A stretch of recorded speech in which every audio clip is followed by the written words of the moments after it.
Again with President Xi on Friday, and I think that'll confirm things up. Question on Charlie Kirk and crime. On Charlie Kirk, do you plan to speak at the funeral, and what would your message be? Well, I'm going on Sunday. We're taking a whole plane load, and having. I was invited on Saturday, but I said I'd rather save it for Sunday. We're going to have a stadium, and I'll bet that stadium is going to be pretty packed.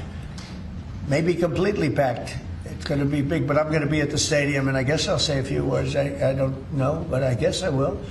But I knew him very well. He was an amazing guy. He was all about young people, getting them started right, and he was like a magnet for young people. They just attracted to him. He loved them, and they attracted to him. His wife is a tremendous person, by the way.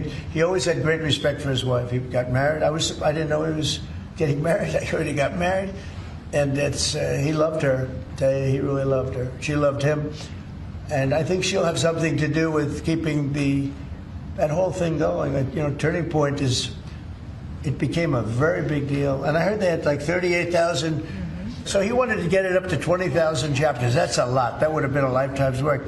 I heard that over the last 4 days, they have 38,000 people wanted 38,000 chapters at colleges, schools, other places. Numbers that nobody's ever heard of numbers like that. So I think Turning Point could be, through what happened, this horrible act, it could be maybe bigger than it could have ever been had he been there. And I will say this: he'd be very happy if he saw what was going on. And there's some very good people, because I speak at Turning Point quite a bit, and Charlie would call me up. So the last time I spoke to him, he said, "Sir," and I think it was Phoenix, "Sir, could you get to Phoenix?" This was like in a day. I said, "Charlie, I'm the President of the United States. You're calling, asking me if I could speak tomorrow in Phoenix.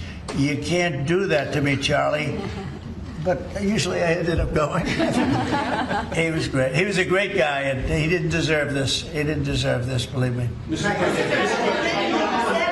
Ilhan Omar, after his assassination, called Charlie Kirk a reprehensible human being.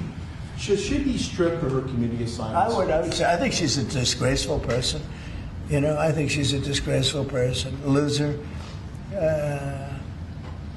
It's amazing the way people vote. I know it's people from her area, maybe of the world. I don't know. They got here and they vote her in. It's hard to believe, but I think she's a disgusting person. And one more question, if I could. A lot of these, in recent of these trans shooters that we've seen over the last couple incidents, this flag right here is up and down 14th Street. This is what would be a trans flag. A lot of people are very threatened by this flag. It means